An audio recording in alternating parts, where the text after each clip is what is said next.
तो हम फिर से लेकर आ चुके हैं आप लोगों के लिए सुबह की सभी ताज़ा और बड़ी खबरें। एक एक कर आपको सारी खबरों की जानकारी देंगे आज देश दुनिया में क्या कुछ हो रहा है। दरअसल दोस्तों सबसे पहली जो बिग ब्रेकिंग न्यूज़ आ रही है, किसान नेता राकेश टिकैत का बड़ा ऐलान। बोले 27 को होगी मीटिंग, किसान तभी घर वापस जाएगा जब उसकी सारी मांगे मानी जाएंगी। जी हाँ, 60 लोग 1000 ट्रैक्टर के साथ संसद का घेराव भी होगा। इसके बारे में आपको विस्तार से बताएंगे। वहीं पर दोस्तों ममता बनर्जी मोदी सरकार की मुलाकात के बाद भड़की। बोले फिलहाल देश में मोदी सरकार ने महंगाई बढ़ा दी। जी हाँ, सरकार को महंगाई पर सोचना होगा। इसके बारे में आपको विस्तार से बताएंगे। वहीं पर दोस्तों अगली बिग ब्रेकिंग में हम आपको बताएंगे तेजस्वी यादव का लालू प्रसाद के ऊपर, तेजस्वी यादव का नीतीश के ऊपर बड़ा हमला। बोले फिलहाल 15 साल में बेहाल जनता। जी हाँ, इसके बारे में आपको विस्तार से बताएंगे। वहीं पर दोस्तों अगली बिग ब्रेकिंग में हम आपको बताएंगे चन्नी का दोस्तों केजरीवाल को मुंह तोड़ जवाब। बोले बौखला गई है केजरीवाल सरकार। जी हाँ, इसके बारे में आपको विस्तार से बताएंगे। वहीं पर दोस्तों राहुल गांधी का केंद्र सरकार के ऊपर बड़ा हमला।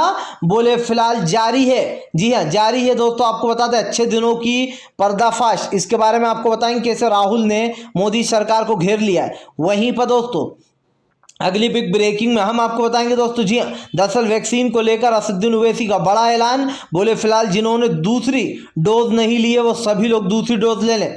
इसके बारे में आपको विस्तार से बताएंगे। वहीं पर संजय सिंह ने बोला दोस्तों पात्रा पर बड़ा हमला। बोले संबित पात्रा बीजेपी का वो इंसान है जो कि झूठ की पूरी दुकान है। जी हाँ, इसके बाद सिर्फ झूठ और झूठ ही है। दरअसल दोस्तों अरविंद केजरीवाल का एक झूठा वीडियो वायरल का बेसिकली पोस्ट कर बुरी तरीके से फंस गया पात्रा। इसके बारे में बताएंगे संजय सिंह ने क्या कुछ बोला।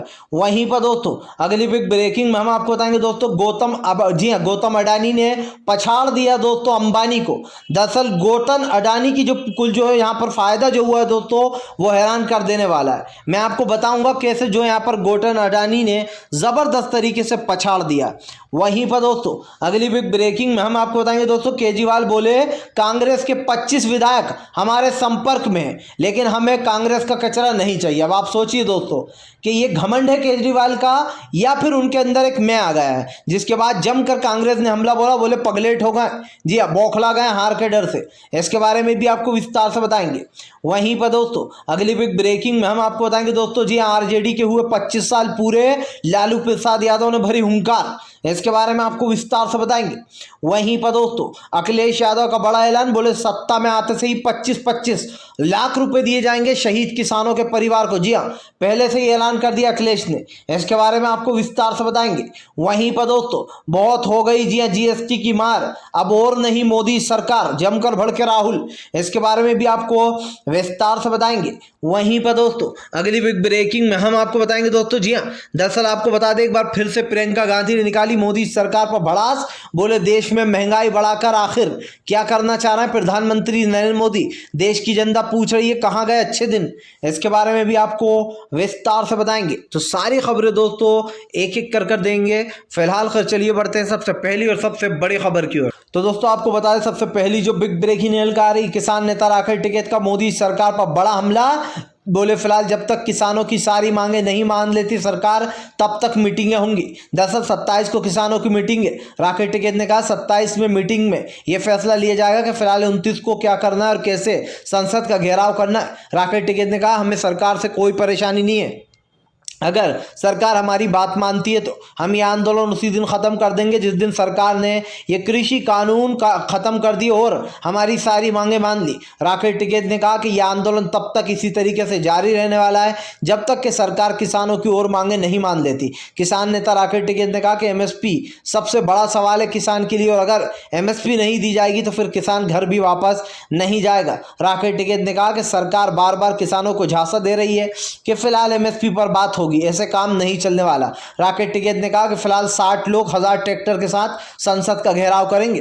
जी हां दोस्तों, अब संसद की रणनीति बन चुकी है। किसान नेता राकेश टिकैत का कहना है कि वो 60 लोगों के साथ जो यहाँ पर दोस्तों 1000 ट्रैक्टर जाएंगे। इसी के साथ साथ दोस्तों बीजेपी को बड़ा झटका लगता हुआ नजर आ रहा है। साफ दिखाई दे रहा है कि फिलहाल दोस्तों देश में जिस तरीके की चीज़ें चल रही हैं उसको लेकर भारतीय जनता पार्टी ज़बरदस्त तरीके से घिर गई है बीजेपी के ऊपर दोस्तों। और भी कई बार ये सवाल उठे, लेकिन साफ ये दिखाई दे रहा है कि फिलहाल बीजेपी के जो कई बड़े फैसले हैं उनका कहीं ना कहीं विरोध भी किया जा रहा है। और यही किसानों की ताकत है दोस्तों, जो किसान ने सरकार को झुका दिया। वरना इससे पहले सरकार कह रही थी कि भैया हम तो कुछ वापस नहीं लेने वाले जी, यानी कि सरकार अपने आप को दोस्तों सबसे ऊपर समझ रही थी फिलहाल। खैर चलिए हम बढ़ते हैं दोस्तों एक और अगली ब्रेकिंग की तरफ। बता दोस्तों अगली जो बड़ी खबर निकल कर आ रही है, दरअसल दोस्तों आपको बता दें कैप्टन अमरिंदर सिंह के बाद अब चन्नी ने लगाई भाजपा की किलाफ। जी हाँ, भाजपा के साथ साथ रगड़ डाला दोस्तों आपको बता दें अरविंद केजरीवाल को। दरअसल दोस्तों आपको बता दें पंजाब की सियासत इन दिनों गर्म हो रही है, जहां एक तरफ पंजाब का किसान सीमाओं पर डटा बैठा है, तो वहीं दूसरी तरफ जो कांग्रेस है वो लगातार किसानों का समर्थन कर रही है। दरअसल दोस्तों कल बीते दिन केजरीवाल ने जो यहाँ पर कांग्रेस को लेकर विवादित बयान दे दिया था, जहां पर उन्होंने केजरीवाल ने कहा था कि फिलहाल कांग्रेस के 25 जो नेता है वो हमारे संपर्क में, लेकिन हमें कांग्रेस का कचरा नहीं चाहिए। और ये साफ दिखाई दे रहा था केजरीवाल लंबी लंबी छोड़ रहा है, जिसके बाद दोस्तों चन्नी भड़क गए। चन्नी ने केजरीवाल को घेरते हुए कहा केजरीवाल बौखला चुके हैं, वो कांग्रेस की सारी नीतियों को चुराना चाहते हैं और सिर्फ पंजाब में अपनी सरकार बनाने के लिए झूठ बोल रहा है। चन्नी ने कहा कि अगर एक भी नेता संपर्क में है तो लो आओ उसको शामिल कर बता दो अगर दम है तो। चन्नी ने कहा कि फिलहाल केजरीवाल जैसे लोगों की दूसरों की संस्था दूसरों के जो यहाँ पर आइडिया चुराते हैं और उसी को दिल्ली में अपनाते हैं। इसी के साथ साथ चन्नी ने यह भी कहा कि केजरीवाल को अपना इलाज करा लेना चाहिए, वो हार के डर से बौखला रहा है। इस तरीके से चन्नी ने दोस्तों केजरीवाल को जमकर घेरा है। चन्नी का कहना है कि फिलहाल पंजाब में किसान और आम जनता काफ़ी ज़्यादा खुश है, हम हमेशा आम जनता के हित में ही कानून बनाते।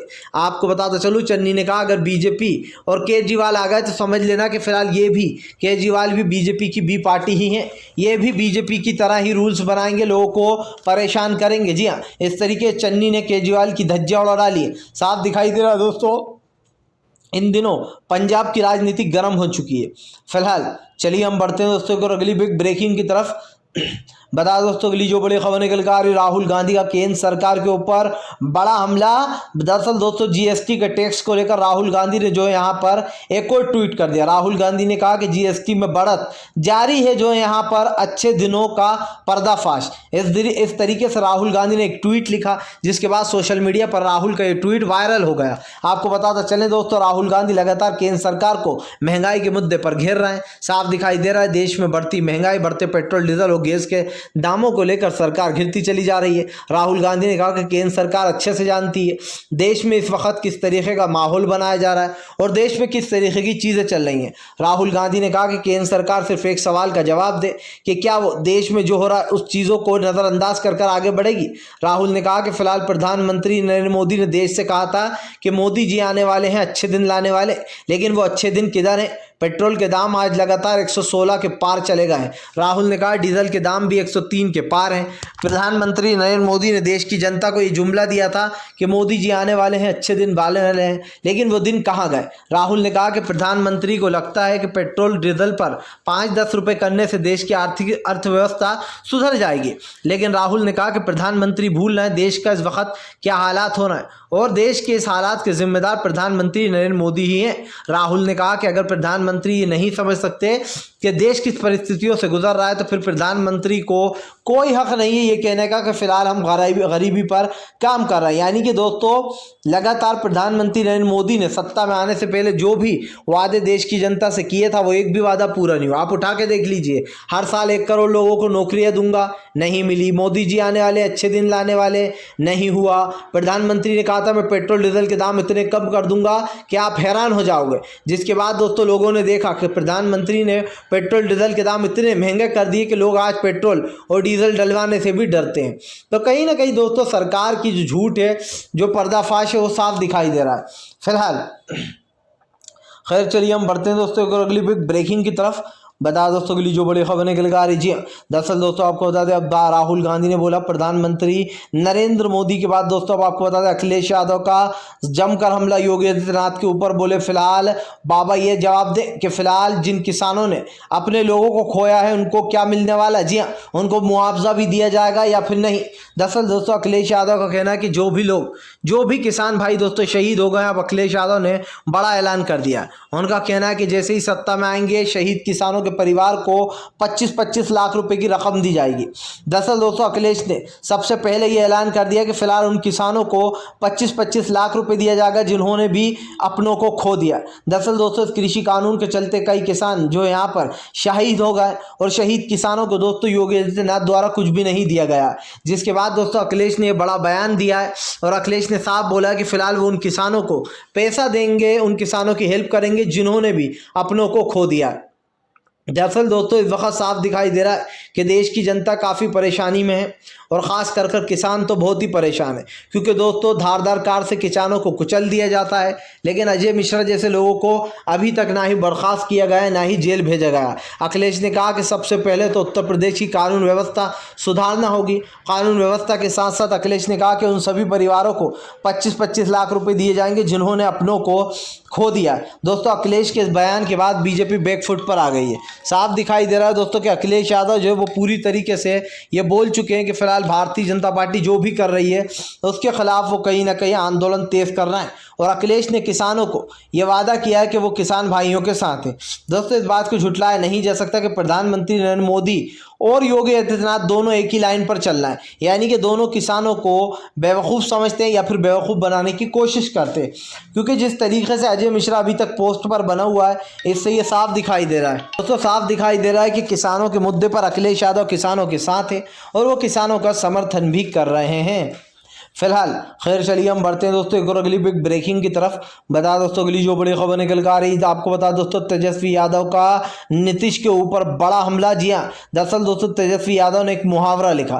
तेजस्वी ने लिखा जीना मुहाल फिर कैसे 15 साल बेमिसाल। जी हाँ, दरअसल दोस्तों आपको बता दें अब जो यहाँ पर जमकर जो यहाँ पर आरजेडी ने नीतीश पर हमला बोला है। तेजस्वी यादव का कहना है कि फिलहाल 15 साल से नीतीश सरकार है, लेकिन उसने सिर्फ और सिर्फ बिहार की जनता को धोखा ही दिया। 15 साल में ना ही कोई विकास हुआ है, ना ही युवाओं को नौकरियां दी गई हैं, ना ही जो यहाँ पर बिहार में कुछ उन्नति हुई है। तेजस्वी यादव को कहना है कि नीतीश सरकार कहती है कि हमारे 15 साल हो चुके हैं और हमने 15 साल में ये कुछ किया, लेकिन तेजस्वी ने भी दोस्तों एक मुहावरा लिखकर कहीं ना कहीं नीतीश की पोल पट्टी खोल दी। तेजस्वी ने लिखा कि फिर जो है यहाँ पर 15 साल जो है यहाँ पर पूरे जो है यहाँ पर मुहाल फिर कैसे जो है यहाँ पर 15 साल बेमिसाल। यानी कि तेजस्वी यादव ने कहीं ना कहीं नीतीश सरकार पर सवाल उठा दिए कि भाई जो आप बोल रहा हो कि आपने ये सब कुछ किया है, आखिर इसका सबूत क्या है, क्या दिखा रहा हो आप जनता को। बिहार की जनता दोस्तों इस वक्त प्रताड़ित है। आप देखिए बिहार का किसान पूरी तरीके से ख़त्म हो चुका है, क्योंकि एमएसपी बिहार की पहले ही ख़त्म कर दी गई थी। बिहार के जो लोग हैं दोस्तों पंजाब में मजदूरी करने जाते हैं, ये सच्चाई है दोस्तों बिहार की। बिहार में लगातार नकली शराब पीने से दोस्तों लोगों की मौतें हो रही हैं। इस बात को झुटलाया नहीं जा सकता दोस्तों कि बिहार गरीबी में सबसे आगे राज्य है। एक रिपोर्ट निकल कर सामने आई थी, उसमें नीतीश की पोल खुल गई थी। कैसे उस रिपोर्ट में साफ साफ ये बताया गया है कि फिलहाल सबसे गरीब राज्य अगर कोई है तो वो बिहार ही है। तो दोस्तों ये नीतीश का ये कहना कि फिलहाल वो सोच रहे हैं इन सब पर, ये साफ दर्शाता, ये दिखाता है कि फिलहाल इस वक्त देश की जनता के साल में बदहाली में दोस्तों लोग गुजर रहे हैं। और ये साफ है कि फिलहाल देश में लगातार इस तरीके की चीज़ें की जा रही हैं जिससे कि देश की जनता को काफ़ी ज़्यादा आघात पहुंच रहा है। फिलहाल खैर चलिए हम बढ़ते हैं दोस्तों एक और अगली बिग ब्रेकिंग की तरफ। बता दोस्तों के लिए जो बड़ी खबर निकल कर आ रही। जी हाँ, ममता बनर्जी का मोदी सरकार के ऊपर बड़ा हमला। बोले फिलहाल महंगाई की मार पर ध्यान दे प्रधानमंत्री नरेंद्र मोदी। देश में इतनी महंगाई फैला दी है कि फिलहाल देश सोच नहीं पा रहा है। दरअसल दोस्तों ममता बनर्जी की कल मोदी सरकार से मुलाकात हुई है। ममता बनर्जी ने त्रिपुरा वाली हिंसा को लेकर मोदी सरकार को जमकर घेर लिया।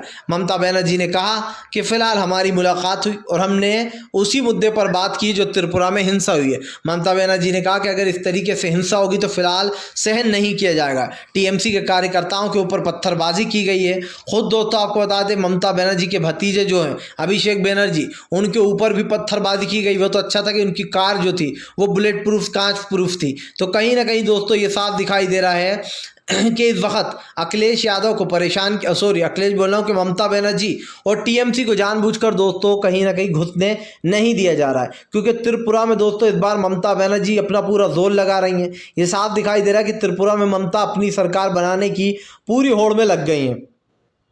लेकिन दोस्तों सवाल ये उठता है कि प्रधानमंत्री नरेंद्र मोदी जो अपनी साख सत्ता बचाने की कोशिश कर रहे हैं, उनका पूरी तरीके से दोस्तों आपको बता दें पर्दाफाश हो चुका है।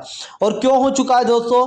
क्योंकि सोचिए, अगर पश्चिम बंगाल में ज़रा सा भी पत्थरबाजी हो जाती है दोस्तों, तो पूरे बीजेपी वाले ममता बनर्जी के पीछे पड़ जाते हैं कि इन्होंने हिंसा फैलवाई है, जबकि वो हिंसा बीजेपी के नेता ही फैलाते हैं वहाँ पर बंगाल में। लेकिन अब दोस्तों जब यहाँ पर त्रिपुरा में इतना बड़ी हिंसा हो जाती है, मस्जिद के भी कई चीज़ों को शहीद कर दिया जाता है, उसके बाद भी त्रिपुरा पर कोई सवाल नहीं उठ रहा है। तो इसको लेकर ममता बनर्जी ने बात की और ममता बनर्जी ने यह भी कहा कि मोदी सरकार के राज में बेहाल हो चुकी है जनता। जिस तरीके से महंगाई बढ़ रही है, जनता खुद सरकार से बात करना चाहती है, लेकिन सरकार किसी मुद्दे पर बात नहीं कर रही।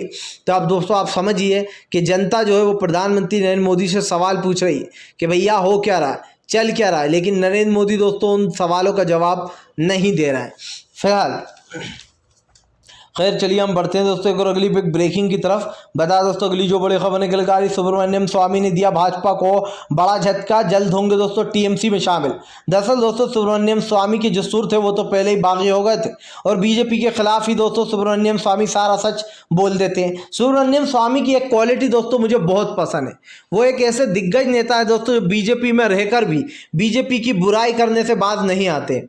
उनकी सबसे अच्छी क्वालिटी पता है दोस्तों आपको क्या है? कि सुब्रमण्यम स्वामी जो है वो कभी झूठ नहीं बोलते, वो हमेशा सच बोलते हैं और बीजेपी को दोस्तों यही बात खल जाती है। यही बात है जो सुब्रमण्यम स्वामी ने दोस्तों भाजपा पर बड़ा हमला बोल दिया। सुब्रमण्यम स्वामी ने कहा कि जिस तरीके से बीजेपी काम कर रही है, देश की जनता उसको पसंद कभी नहीं करेगी। साफ दिखाई दे रहा है दोस्तों सुब्रमण्यम के इस बयान के बाद से सोशल मीडिया पर तो एक हल्ला मचा ही है, लेकिन कहीं ना कहीं प्रधानमंत्री नरेंद्र मोदी को अलग बड़ा झटका लगा है, क्योंकि सुब्रमण्यम स्वामी जैसे जो बड़े नेता है दोस्तों वो कहीं ना कहीं सरकार के अगेंस्ट जाने का काम कर रहे हैं और सरकार जो अपने आप को बचाती है उसको बड़ा झटका लग गया है। क्योंकि फिलहाल इस वक्त ये तो साफ हो चुका है कि इस वक्त सुब्रमण्यम स्वामी की जो बागी सुर हैं वो भाजपा के लिए मुश्किल खड़ी कर सकते हैं, क्योंकि दोस्तों 5 राज्यों में चुनाव होने वाले हैं और अगर टीएमसी में शामिल होते हैं जो यहाँ पर सुब्रमण्यम स्वामी, तो समझ लीजिए कि बीजेपी का पूरी तरीके से बेड़ा गर्क हो जाएगा दोस्तों। क्योंकि सुब्रमण्यम स्वामी